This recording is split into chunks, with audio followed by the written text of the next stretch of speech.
My name's Angie Grise. I'm with the Resource Conservation District, and you are here for the Preparing for Post-Fire Changes Along Streams and Waterways presentation tonight. And we have a couple other folks with us. We are partnering with the San Mateo Resource Conservation District, and I'm going to go ahead and introduce Sheena Sidhu tonight, and she's going to tell you a little bit about her organization and how we partner together. So welcome, Sheena. Hi, Angie. Thank you for organizing the webinar series, and hello to everybody. I wanted to recognize everyone affected by the fires in our region. Thank you for being here. My name is Sheena Sidhu. I'm the Forest Health and Fire Resiliency Program Manager for the San Mateo RCD. This webinar is presented by the RCDs of Santa Cruz County and San Mateo, as well as our federal partners at the Natural Resource Conservation Service.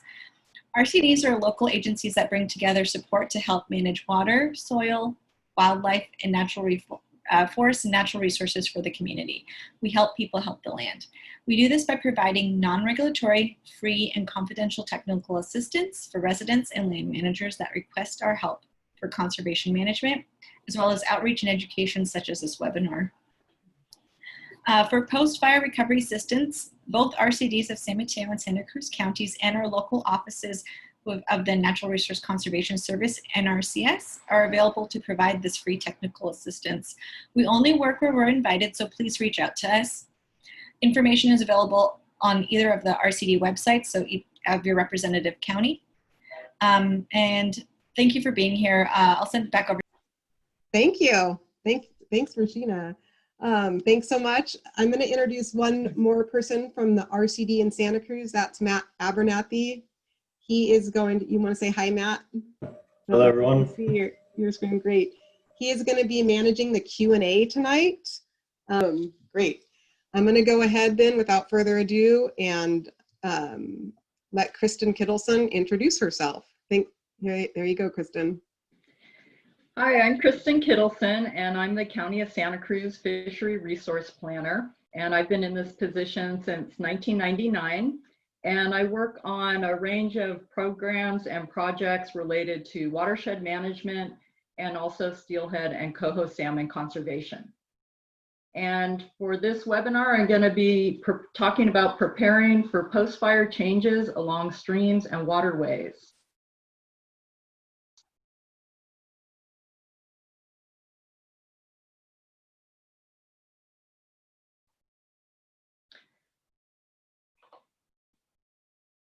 Okay, is that showing?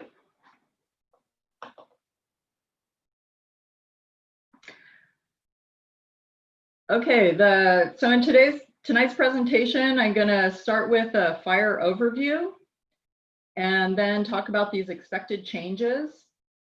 Then I'll spend a few minutes talking about these high risk, these post-fire risks to life and property, and then how to prepare for changes. So first, a fire overview. So the CZU August lightning fire of 2020 really was a historic fire. It's the largest fire we've had in this area in modern history. And I heard someone from CAL FIRE say that it was larger than all the fires they fought combined over the last 20 years. The fire burned 86,509 acres and really went through a range of plant communities, including redwood forest, mixed conifer forest, oak woodland, sandhills, chaparral, riparian, and grasslands. The fire burned portions of 11 major watersheds in both San Mateo and Santa Cruz County, including the Pescadero-Butno watershed, Gazos, White House, and then in Santa Cruz County, it burned a lot of Waddell watershed, Scott, or Scots as locals call it, Molino, San Vicente, Lidell, Majors, Laguna, and San Lorenzo. And these watersheds, as people know, lots of Waddell is within Big Basin State Park. We also have water supply watersheds. San Vicente provides water to the community of Davenport. Lidell, Majors, and Laguna are all water supply watersheds for the city of Santa Cruz. And the San Lorenzo River watershed provides water for both the San Lorenzo Valley Water District and the city of Santa Cruz. And I'm sorry, my presentation is going to be a little bit more Santa Cruz biased. This is a map of the burn intensity with Cruz County portion of the fire. And the red is the high intensity. The yellow is the moderate intensity, and you can see that a lot of the really high intensity areas are in the Waddell watershed and in the Scots Creek watershed. The blue and the green are either very low or low intensity, and that covers a lot of the areas along the San Lorenzo watershed. But we've actually found out that this map was created from aerial data collection, and so it didn't capture that underneath the redwood canopy there are areas of moderate or high intensity burn areas in the San Lorenzo watershed.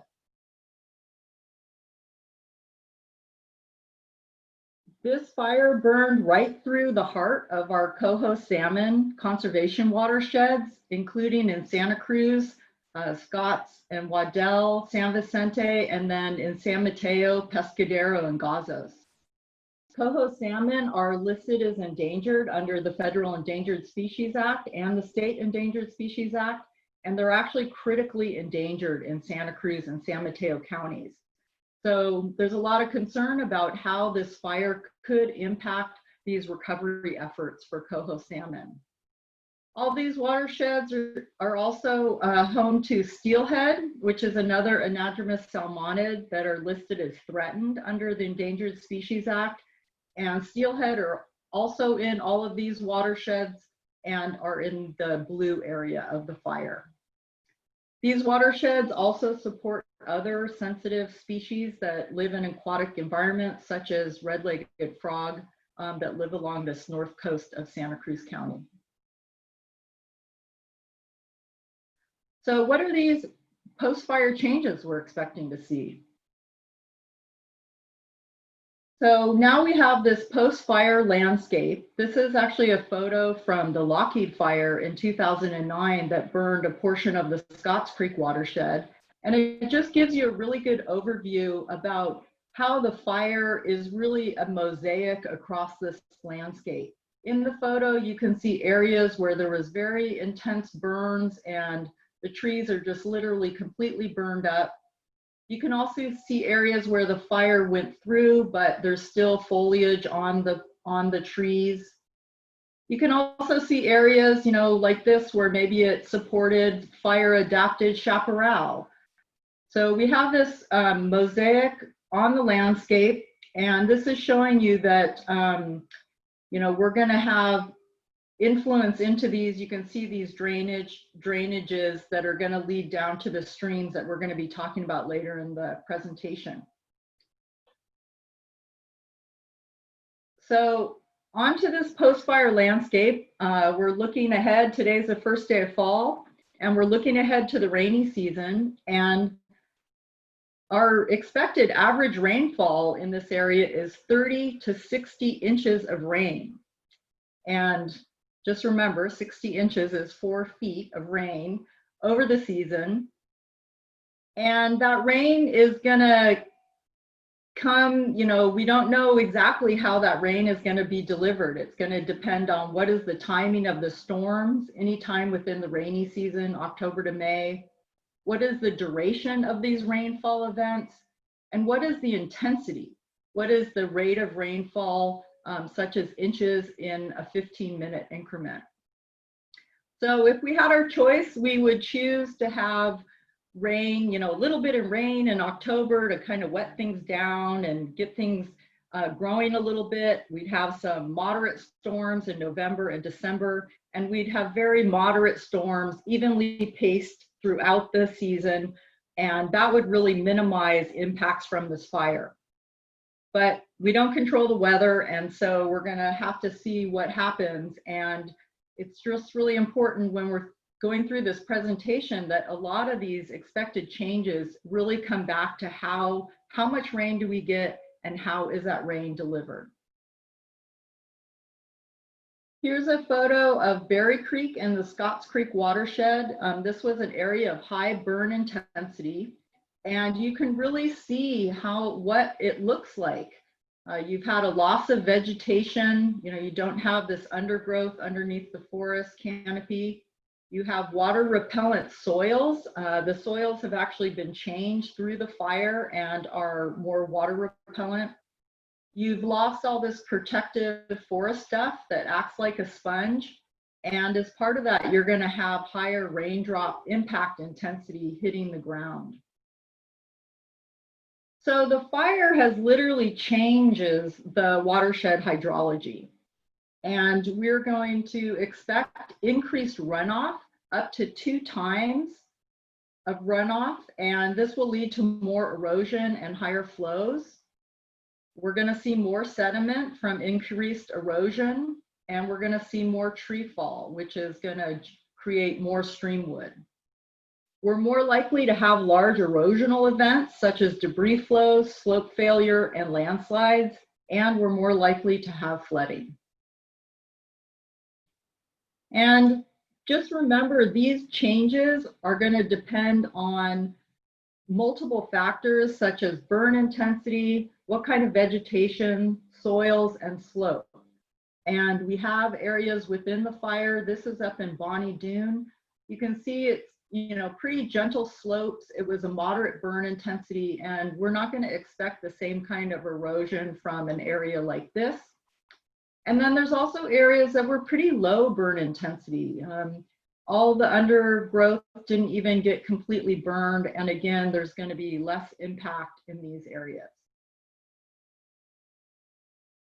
So we are going to see increased flows due to this higher runoff. So for a particular rain event, we were going to see more runoff. This is the San Lorenzo River. And we also might see more bank erosion associated with those higher flows. We're going to see really high suspended loads. That's going to be both the ash and the fine sediments are actually going to be carried in the river flow as suspended loads. I had a fish and wildlife biologist told me that after a fire in the Big Sur watershed, the river literally ran black for a couple weeks after the fire. So I think it's going to be pretty dramatic when it starts to rain. We're going to see a lot of things in the river and downstream. And then we're also going to have increased bed loads. So we're going to be sand, gravel, and cobble is going to be pushed along the bottom of the streams and rivers. We can expect to see more sediment deposition. And this will tend to be in pools, which are important habitat for steelhead and coho. At tributary confluences, this is Alba Creek coming into the San Lorenzo, and this sand is getting deposited in a big delta right at the confluence. We're also more likely to see sand deposition in in-channel bars, and it's often associated with streamwood deposits. Remember, sediment is going to move in pulses, and so we might get a lot of sediment input, and then it might actually take years to work its way downstream and through the system. And so depending on where you live in the watershed, you might not see the effects of increased sediment for a few years. Fine sediments like silts and sands really impact steelhead and coho salmon, and so I just wanted to review those. Steelhead and coho salmon juveniles live in our watersheds year round, and in the wintertime for winter juvenile rearing habitat, a lot of fine sediments or ash can actually make it harder to see for feeding, and at really high loads it can actually harm their gills. Fine sediments also reduces aquatic insect food and fills pools needed for high flow refuge. During the dry season for juvenile rearing habitat, again, that pool filling could really impact how much habitat is available for fish, and then also reduces that aquatic insect food habitat. For adults and reproduction, fine sediments really degrades that spawning habitat. It makes it more mobile and makes it so that there's less oxygen moving through the stream bed. and it can reduce the survival of eggs and hatchlings, which are eildons. We expect to see more gravels and cobble deposition, especially if we have some bigger erosional events such as slope failures or debris flows. And this larger substrate can actually be really beneficial. It can benefit aquatic insect habitat. There's more space for mayflies and stoneflies to live. It can also benefit fish spawning habitat, and it's often associated with streamwood deposits. Here's a tree across this creek, and you can see how that created this deposition of this coarse substrate. And I'll be talking a lot more about streamwood. And then we can expect more small and large wood. This will tend to accumulate at bends, at different stream transition points, and on the floodplain and mid-channel bars. This is a photo from Mill Creek after the Lockheed, and a lot of this smaller material that's burned, these smaller pieces, a lot of this will really just flush through. We might see it hang up at certain points, but a lot of the smaller material is going to disappear pretty quickly. And we're also going to get more large wood. And I'm going to talk about why this is important and why this episodic recruitment of wood is actually really important for potentially having long-term benefits from this fire. So how to prepare for changes. So I put this graphic together to just talk about how the changes we're going to see this winter and the next few years is when we have the highest chances of seeing some really dramatic and damaging impacts from the fire, including debris flows, which I'll talk about more, landslides, flooding, damaged roads and culverts, and other kinds of erosion. There's also those habitat impacts, like I discussed about fine sediments and how that affects fish, and increased large wood recruitment. But then as time goes on, we're going to see, the risk of these really dramatic impacts are going to lessen. Then we're going to see, did we end up with bank erosion, or did we maybe end up with better bank stability through wood recruitment? This localized flooding could change as those big slugs of sediment work their way down through the watershed. And then over the next 5 to 10 years, what we're hoping for is that especially that increased large wood recruitment could create some benefits where we have development of complex habitat for steelhead and coho, better spawning gravels, and better winter flow refuge for young fish. So I'm going to start and talk about these post-fire risks to life and property. And the county is really committed to trying to make sure people really understand these risks and take them seriously. The post-fire assessment by the state shows that we have some high risk for debris flows throughout the fire area. These dark maroon areas are almost 80 to 100% chance of debris flows when you have this high intensity rainfall. So this is based on a 1/4 inch of rain in 15 minutes. You can see that there's also a high debris flow risk all throughout the Waddell and Scots Creek watershed.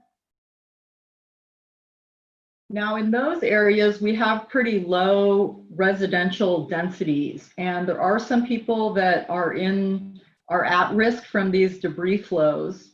And the county is going to make sure that we do outreach and connect with these people. But what's interesting is that in the San Lorenzo, we have this sort of lower risk of debris flows, but we have much more people living in these areas and at higher risk. Also, this is the part of the fire that I talked about where the burn intensity is probably higher than was recorded in the post-fire assessment. And so the county is going to be looking more carefully at these areas and figuring out what the real debris flow risk is and working on doing outreach to folks. So what are debris flows? So debris flows is a fast moving mass of material. It's a slurry of water, rock, soil, vegetation, and even boulders and trees that moves downhill by sliding, flowing, and or falling. We do have debris flows in Santa Cruz County. This is one in 2017 that came down this drainage course and slammed right into this house. Fortunately, the person who was in this house was able to escape in time, but these are very fast moving geologic hazards, and so we want people to know about them. Debris flows start on these really steep slopes, and all those changes to the watershed that we talked about, the loss of vegetation, the loss of the forest stuff, the water repellent soils, mean that when you have these really intense rain events, then there's just no capacity for the soil to absorb it, and it turns into a slurry and it rushes down the hill. This is showing you, we're in a watershed. This is a topographic illustration. And the debris flows, again, they start on steep slopes with intense rain. And they're a slurry of soil, rocks, and trees that quickly move down the slope. So here's where the originates. And then it flows down, usually some kind of a water course or drainage, very quickly. And then it stops by depositing material in a wide fan. And this can impact residential areas far from the steep slopes. So one of the important messages about debris flows is that you don't have to live right here underneath this steep slope. This could literally be half a mile away. And this neighborhood, represented by these little blue boxes, can be really threatened by a debris flow that's happening up in the hills.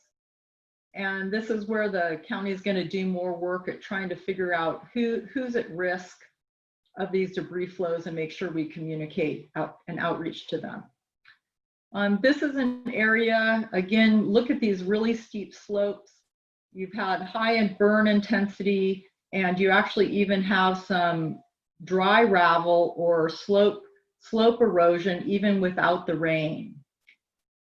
So again, we have the debris flows. The highest risk is in the first 2 years after the fire. It's triggered by high intensity rainfall.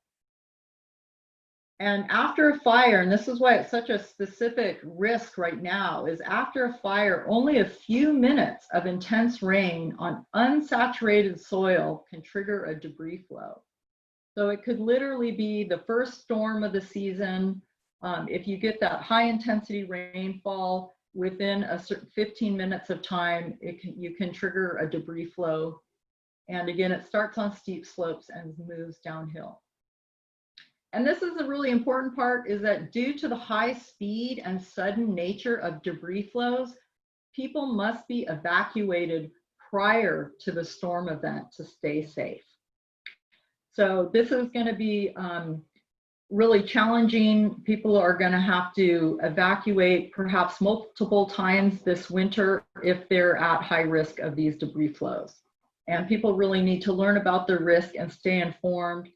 And even if you don't think you're at risk for a debris flow, it's good to be aware of them and knowledgeable, because you might help communicate to somebody who is at risk about how dangerous they are and encourage them to evacuate when they need to. Okay, landslides. Where Santa Cruz Mountains are always at risk for landslides, but there is a higher risk following a fire, again related to high intensity rainfall. Landslides are more related to geology, and there's a lot of maps that show landslide risk. Landslides can be shallow or deep, fast or slow, and concentrated runoff from a road or drainage can initiate slides. And this is one of the reasons that it's important to think about what's been presented in the other webinars by Matt Wells and Rich Cassell, which talk about responsibly dealing with water on your property. And the final big risk is flooding. And again, learn about your risk, stay informed. There is an increased risk of flooding due to these higher runoff, and the sediment loads actually bulk up the floodwaters.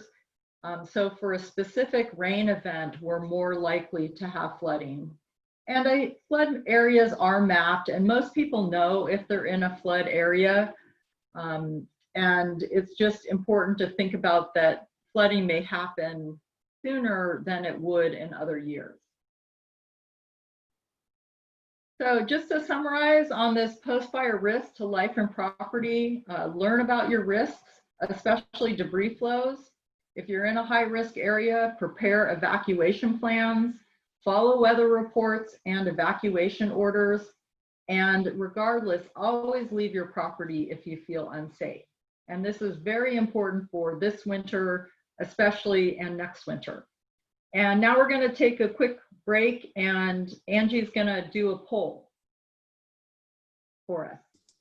All right. I'm going to launch a poll right now. It's going to ask about what you believe the fire risks on your property. What are the biggest concerns for you? So you should see that coming up here. We'll let folks kind of answer. Everyone lives in sort of a different situation. So if folks see that poll? It doesn't seem like, oh, there they go.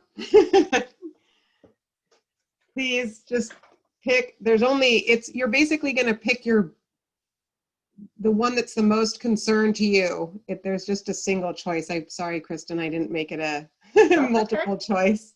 That's okay. I just realized that.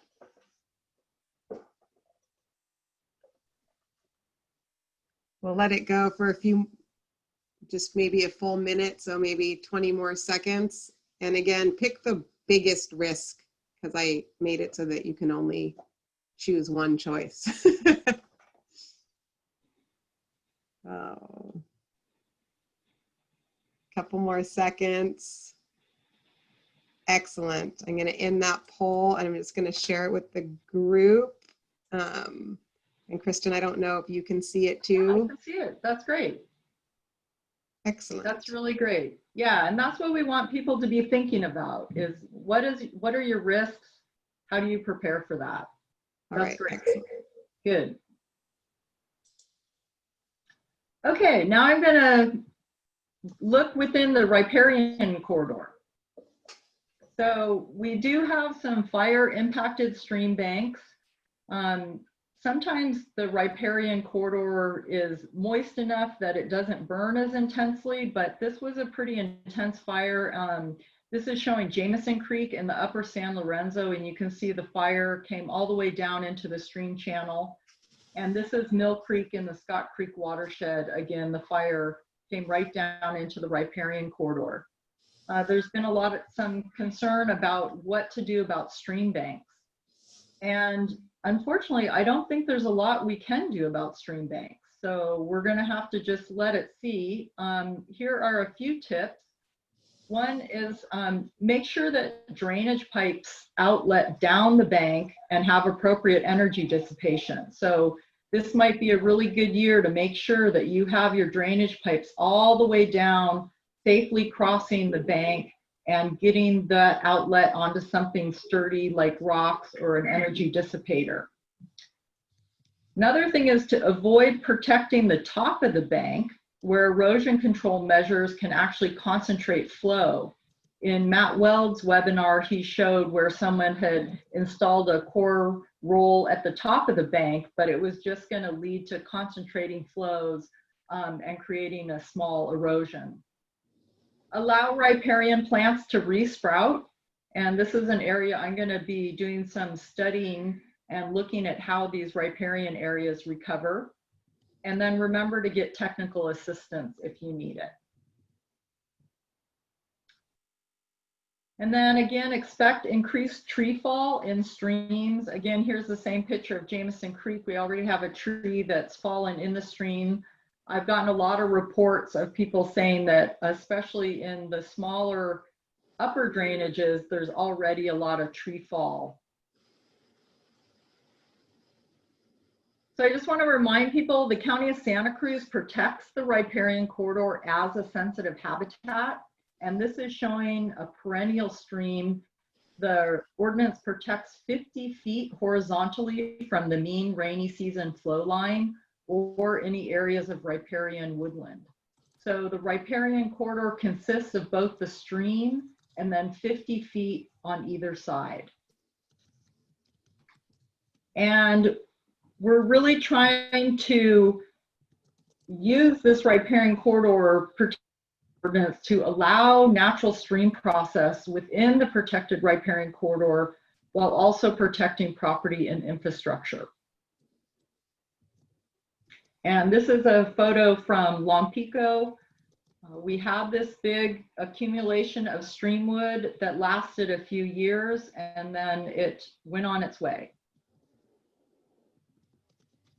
The county has a Streamwood program that I've been managing since 2009. Streamwood can also be called large woody material or large woody debris. And the goal of the program is to conserve streamwood to enhance habitat for steelhead, coho salmon, and other aquatic species. There's also benefits because if we have small accumulations of streamwood all throughout the watershed, we can actually reduce flooding downstream from when a large amount of wood gets carried downstream. And it also helps meter and sort sediments. So here's how it can help steelhead and coho habitat. It retains sediment, so we often get a good riffle right here. It provides cover habitat near riffles, and it's a scour object that's helping create pools. Streamwood also plays an important role in providing high flow refuge for fish and wildlife during the winter. Often our streams have become a little simplified, and so it's harder to find nooks and crannies to get out of those high flows. And wood is so important that we've actually done some projects to put wood into streams. There's been projects in Butno, in Scots Creek, San Vicente, and in Zayani Creek. This is on Scott Creek where quite a few large wood structures were installed in the lower main stem. So it'll be interesting to see how these structures react and evolve after the fire. This is a tree up near Brimblecom, and we understand that flooding is a primary concern for folks who live near the river. In the 12 years of the program, we haven't seen that streamwood contributes to localized flooding at all. And as I mentioned, we're actually hoping that having more wood in the streams will reduce flooding downstream because it provides more places for wood to get caught along the way instead of all rushing down and getting caught on, the Highway 1 bridge or something. The county does modify streamwood in high flood risk areas. That's like Felton Grove and Paradise Park. And this is showing how we had some wood across the river and we did modify it. We cut it, but we try to leave wood in as big pieces as possible, anything from 12 feet to 40 feet. And we try to cut it up as minimally as possible. When wood gets chopped up into tiny little pieces, it really doesn't serve a role for habitat anymore, and it can actually contribute to flooding by getting blocked up into some bigger log jams further downstream. This is another photo of a big accumulation of streamwood at Felton Grove, and I just want to remind people that wood does float. And it's pretty amazing. We have this huge accumulation. This was about 50 feet long and about 15 feet high. And it just lasted a few weeks before there was another big storm, picked it up and moved it downstream. And that's one of the things we've learned over the last 12 years is that there are these areas, specifically along the San Lorenzo River, where you do have these big accumulations of wood, but they just seem to be temporary resting spots, and that wood does move downstream.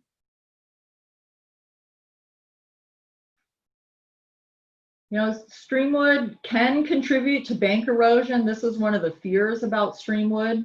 And we have had a case where we had a large Streamwood complex in Soquel Creek that we weren't able to modify because of high flows during 2017. And it did cause some bank erosion and brought in this other tree, which was unfortunate. So, you know, it can contribute to bank erosion. But in general, what we've seen is that Streamwood can really protect banks and reduce bank erosion. And this is showing you, here's all this Streamwood along this really high eroding bank. And this Streamwood kind of absorbs all the energy of the creek, helps stabilize it, and also helps provide this platform for plant recruitment and plant growth. In a lot of our streams in Santa Cruz County, we actually have really incised streams, meaning that we have these really steep banks. And so wood helps bring in the structure that leads to sediment deposition that helps build up our banks so that we can actually reduce bank erosion by having more wood in the stream. This is another example. This was at Either Way in the upper San Lorenzo watershed. We had a pretty dramatic bank failure and quite a few trees came in off of this high bank. We did an evaluation. The Streamwood program uses some geomorphologists to help provide technical expertise. We left this big tree in across the river. And what's really cool to see in this photo is that the river is coming around a big bend. And instead of all the energy of the river right alongside this really fragile bank, this Streamwood brought the primary energy of the river into the center of the channel, which actually helped protect this bank. So this is just one example of how Streamwood, although it can be really scary for people and it looks really threatening, it can actually really help protect resources.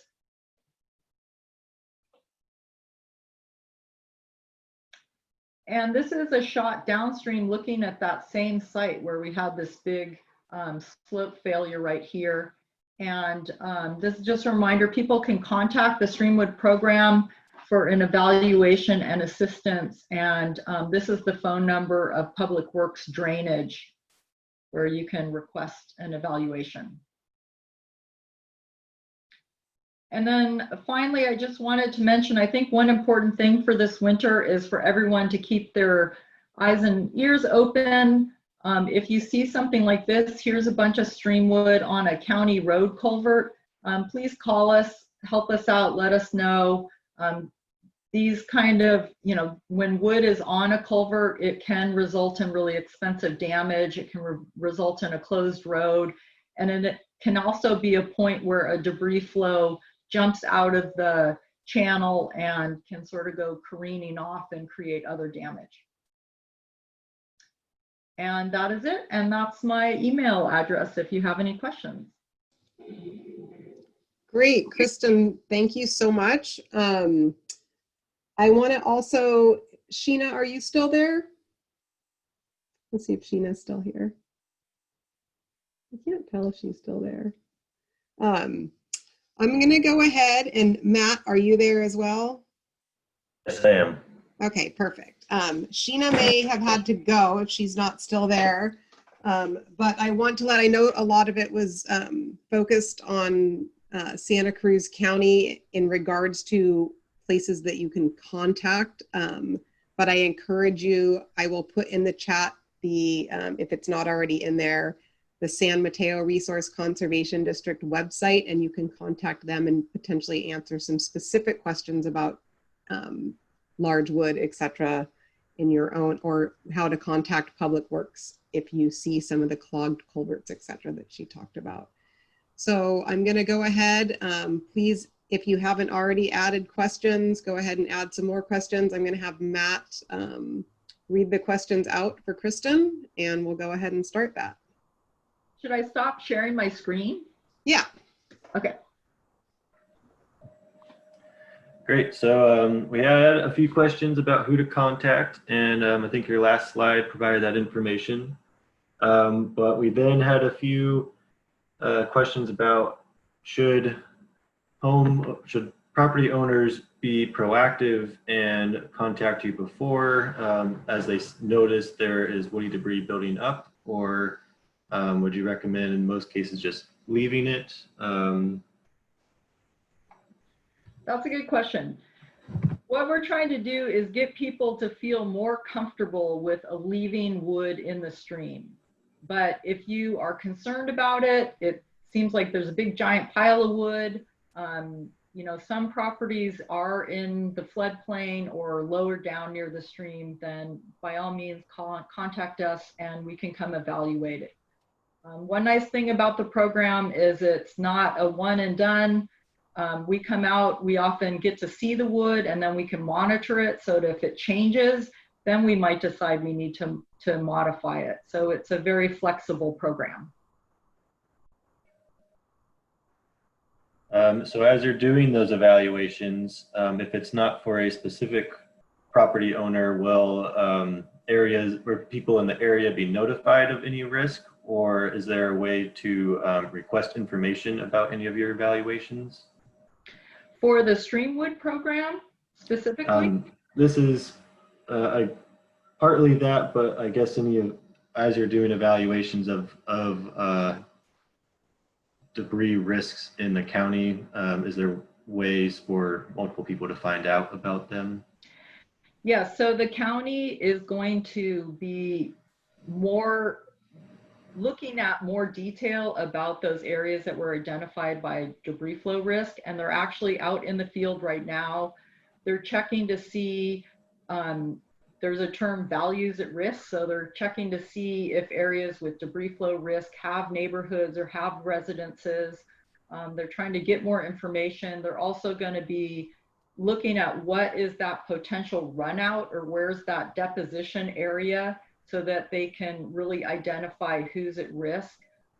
We're still working on sort of the whole program, but we're really trying to make sure people understand that we're doing this, and notifying people understand that there is this potential risk and they need to be ready this winter. So it's going to be sort of an ongoing thing. I think on the county's website has a fire recovery tab, and there'll be something specific there for debris flow risk.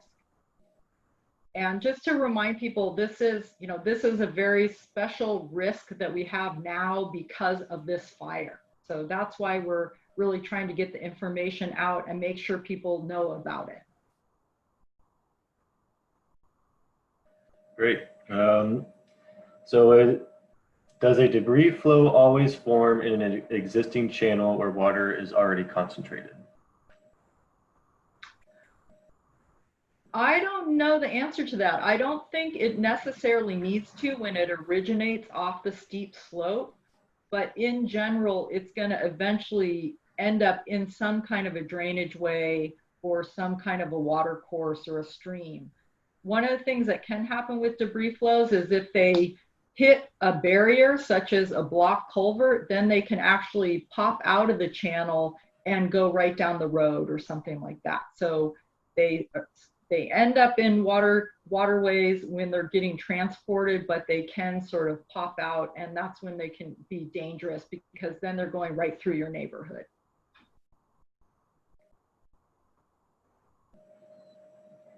Great.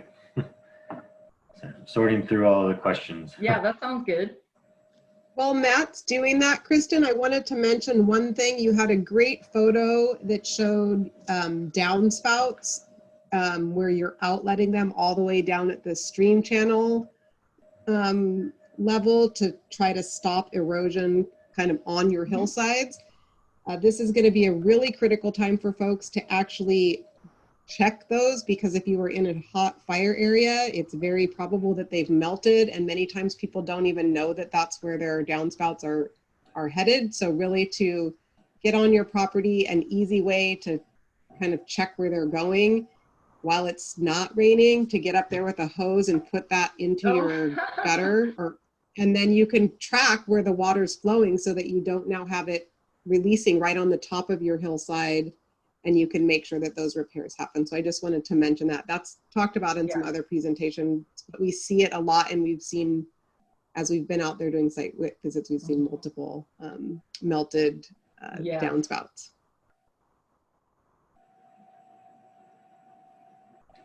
There's a few questions about changes in pH after debris flows, and how specifically ash and erosion may affect fish populations. I don't know. So that's something I haven't had time to research. I think there's a very small chance that we might see fish kills if we maybe get a lot of ash without a lot of flow to dilute it. And I hope that people will call, there's a CalTIP line for the California Department of Fish and Wildlife, and people should call that if they see that. But in general, we're not expecting to see fish kills or anything really dramatic. And there's also going to be a webinar next week that's going to focus on water quality. So I encourage you to tune into that for someone who knows more than I do about water quality.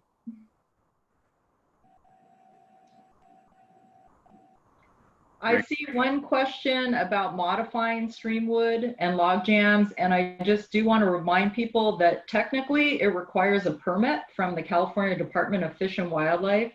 And that's one of the reasons why we encourage people to come in through the Streamwood program. The county does have a routine maintenance agreement with the California Department of Fish and Wildlife, and we also cooperate with the other natural resource agencies such as NOAA Fisheries on the Streamwood program. So that creates, it means it's legitimate if you come through our program. Technically, it's not legal to modify that wood. A good tack-on question to that is, so the gist of your presentation is wood is good and often you should leave it, but there's a specific question if there's a log jam underneath a access road or bridge, would the county come in and remodify woody debris in that situation, or are there situations that the county might go in and do some remodification? Yes, we definitely modify wood if it's threatening infrastructure. And that's what's good about the program is that, you know, when private property owners modify wood, they tend to chop it up into teeny little pieces. And when we go in to modify it, then we try to figure out, well, what's the least we can do to make it so it's not a dangerous situation or doesn't threaten infrastructure while trying to preserve as large a pieces of wood as possible. And we've also worked with a private road. We had a situation where a culvert was completely blocked with wood. They had already arranged for a tree company to do the wood removal, but by me coming and seeing it and reporting it under the program, then it gave them sort of the legal protection under our permit. I see a question about, is it a good idea to leave wood in a steep culvert? And I would say no. You don't want wood in your culvert because when those culverts plug, that's when you get a lot of damage to erode. So if you have a culvert there, then you need to maintain it and keep it clear.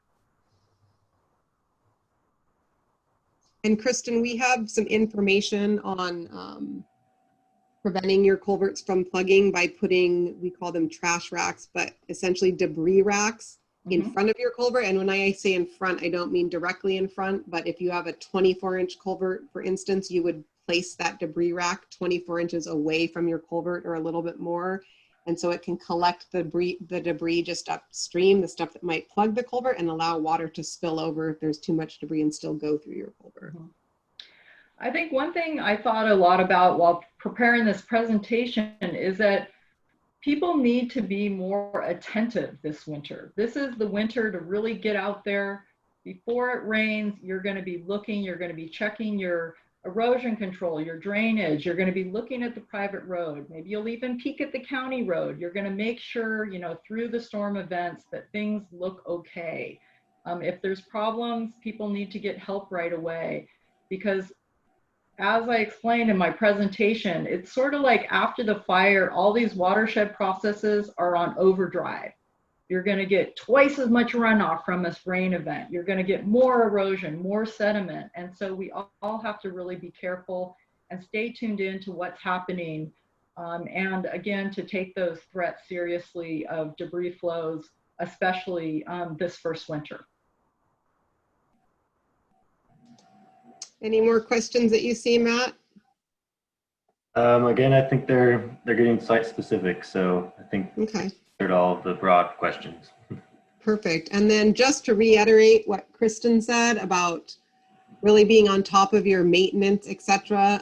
We've seen some stuff in past fires where that winter neighborhoods created what was called a storm patrol. And they took turns with their neighbors, you know, before a storm, or they would collectively all get together before a big storm and go walk their private roads together, or just walk the neighborhood and make sure culverts were cleared out and, you know, there wasn't a basketball stuck in one. So I think this year, more than any other year, that's going to be really important. And I've also seen a lot of neighbors already come together because of fire damage in general. So this might be a great time to do something, and it would be great to do it into the future. But certainly this winter, it's going to be extremely important. I also just want to mention, I mean, a lot of my presentation was for advocating for the preservation of this wood. What's interesting is when you have a big event and you have this episodic impact, that's when it's more important to preserve the wood, because you don't get the same amount of wood every year. But at the same time, we don't really know what we're going to see. I mean, we could see something that's like this huge magnitude, and we might see giant log jams. I mean, we really don't know. And if that's the case, then we'll have to, you know, shift our approach and figure out how to deal with that. In 1982, after the storms in 1982, there were just these enormous log jams in the main stem of the river, and those did get modified. Great. So if there are no more questions that are sort of broad in nature, we will go ahead and sign off. And again, thank you so much for being here. I know folks are dealing with a lot, so the fact that you took the time to come and educate yourself a little bit more about, you know, the post-fire influence, or the post-fire influence of the river and just our surroundings is super important. And all of our presentations, again, are available online at our website at that post-fire link, the rcdsantacruz.org. And